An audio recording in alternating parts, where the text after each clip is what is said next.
ಬಾಲ್ಯದಲ್ಲಿ ಯಾವ್ದಾದ್ರು ನಿಮಗೆ ನೀವು ಮಾಡಿರುವ ಯಾವ್ದಾದ್ರು ಖುಷಿ ಅಥವಾ ನೀವು ಇವತ್ತು ಕೂಡ ನೆನಪು ಮಾಡ್ಕೊಂಡಾಗ ಖುಷಿ ಆಗುವಂಥ ಯಾವ್ದಾದ್ರು ಘಟನೆಗಳಿದಾವೆ ಹೇಳ್ಬೋದಂಥದ್ದು ಯಾವುದು? ಏನು ಹಂಗೆ ಹೇಳೋದು ಕಷ್ಟ ಇದೆ, ಸ್ವಲ್ಪ ಎಲ್ಲ ಬಹಿರಂಗವಾಗಿ ಒಂದೊಂದು ಸಲ ಹೇಳೋದು ಕಷ್ಟ ಆಗ್ತದೆ. ಆದರೆ ಖಂಡಿತ ನಾನು ಈಗ ಏನು ಅಂತ ಹೇಳೋಕ್ಕಾಗೋದಿಲ್ಲ, ಇದೇ ಒಂದು ಖುಷಿ ತಂದಿದೆ ಅಂತ ಹೇಳೋಕ್ಕಾಗಲ್ಲ.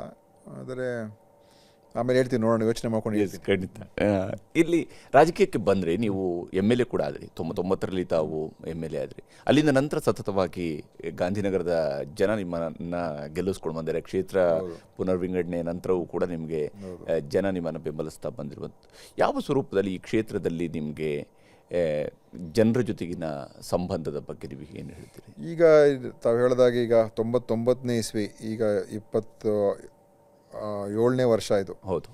ಅಂದರೆ ಬಹುಶಃ ನಾನು ಇಷ್ಟು ವರ್ಷ ಊಹೆನೇ ನಾನು ಮಾಡಿರಲಿಲ್ಲ. ಯಾಕೆಂದರೆ ನಾನು ಆವಾಗ ನನ್ನ ಅಸ್ತಿತ್ವವನ್ನು ಉಳಿಸ್ಕೊಳ್ಳೋದಕ್ಕೆ ನಾನು ಆವಾಗ ಹೋರಾಟ ಮಾಡ್ತಾಯಿದ್ದೆ. ಗಾಂಧಿನಗರ ನಾನೇನಲ್ಲಿ ಇದ್ದಂಥವನೇನಲ್ಲ, ಗಾಂಧಿನಗರದವನೇನಲ್ಲ, ಮತ್ತು ಅಲ್ಲಿಯ ಜನರ ಜೊತೆ ನಾನು ಭಾಳ ಹಿಂದಿನಿಂದ ಸಂಪರ್ಕ ಇದೆ ಅಂತಲೂ ಏನಲ್ಲ. ಅಲ್ಲಿ ನಾನು ಕಂಟೆಸ್ಟ್ ಮಾಡಿದಾಗ ಅಲ್ಪ ಮತದಲ್ಲೇ ನಾನು ಪ್ರಥಮ ಬಾರಿ ಗೆದ್ದಿದ್ದು. ಹೌದು.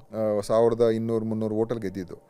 ಆಮೇಲೆ ಅಲ್ಲಿಯ ಜನರ ಜೊತೆ ಅಲ್ಲಿ ಸಾಮಾನ್ಯ ವರ್ಗದ ಜನ, ಕಾರ್ಮಿಕ ವರ್ಗದ ಜನ, ಬಡ ಜನರು ಹೆಚ್ಚಿರುವಂಥ ಹಳೆ ಕ್ಷೇತ್ರ, ಹಿಂದಿನ ಕ್ಷೇತ್ರ ಹೆಚ್ಚು ಆ ರೀತಿ, ಮತ್ತು ಎಲ್ಲ ಭಾಷಿಕರು, ವಿಶೇಷವಾಗಿ ತಮಿಳು ಭಾಷಿಕರು ಭಾಳ ಹೆಚ್ಚಿನ ಸಂಖ್ಯೆಯಲ್ಲಿದ್ದಾರೆ, ಮತ್ತು ಹಿಂದುಳಿದವರು, ದಲಿತ ಸಮಾಜದವರು ಅವರು ಹೆಚ್ಚಾಗಿದ್ದಾರೆ.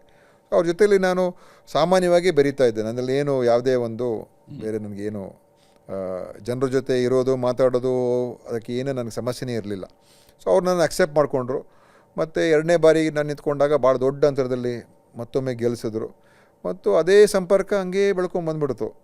ಈಗ ಅದು ಒಂದು ನನ್ನ ಕುಟುಂಬದ ಥರ ಆಗೋಗಿದೆ. ಈಗ ಅನೇಕ ಜನ ಅವರ ಮಕ್ಕಳು ಇವತ್ತೆಲ್ಲ ದೊಡ್ಡವರಾಗ್ಬಿಟ್ಟಿದ್ದಾರೆ.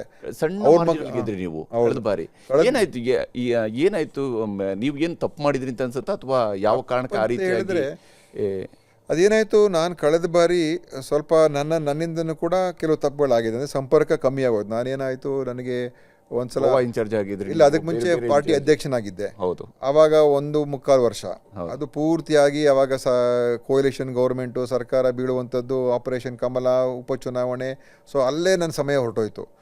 ಅದ ನಂತರ ಆಮೇಲೆ AICC ನನಗೆ ಪ್ರಧಾನ ಕಾರ್ಯದರ್ಶಿಯಾಗಿ ತಮಿಳುನಾಡು, ಗೋವಾ ಎಲ್ಲ ಇನ್ಚಾರ್ಜ್ ಕೊಟ್ಟರು. ಸೊ ತಮಿಳುನಾಡು ಚುನಾವಣೆ ಬಂತು. ಸೊ ಅಲ್ಲೊಂದು ವರ್ಷ ಹೊರಟೋಯ್ತು, ಹೋಗೋದು ಬರೋದು. ಸೊ ಜನರಿಗೆ ಸಿಗ್ತಾ ಇರಲಿಲ್ಲ ನಾನು.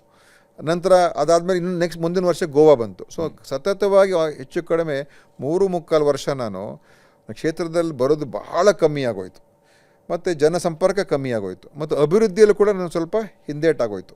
ಅಭಿವೃದ್ಧಿಯಲ್ಲಿ ಒಂದು ಕಡೆ ವಿರೋಧ ಪಕ್ಷದಲ್ಲಿದ್ದು, ಅದು ಒಂದು ಕಡೆ ಸ್ವಲ್ಪ ಅನುದಾನಗಳ ಕೊರತೆ ಇದ್ದೇ ಇರ್ತದೆ.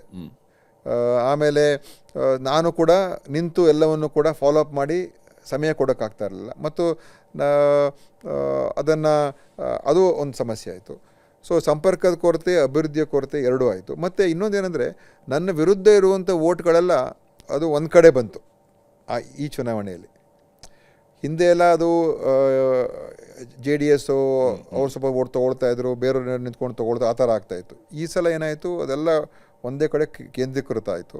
ಸೊ ಈ ಕಾಂಬಿನೇಷನ್, ನನಗೆ ಎಷ್ಟು ಓಟ್ ಬರಬೇಕು ಅಷ್ಟೇ ಬಂದಿದೆ, ಹೆಚ್ಚು ಕಡಿಮೆ. ಬಟ್ ನನ್ನ ಅಪೋಸಿಟ್ ವೋಟ್ಸ್ ಎಲ್ಲ ಒಂದು ಕನ್ಸಾಲಿಡೇಟ್ ಆಯಿತು. ಸೊ ಅದು ಒಂದು ಕಾರಣ. ಸೊ ಇದೆಲ್ಲ ಕಾಂಬಿನೇಷನಲ್ಲಿ ಇದು ನನಗೆ ಅದೊಂದು ತೊಂದರೆ ಆಯಿತು.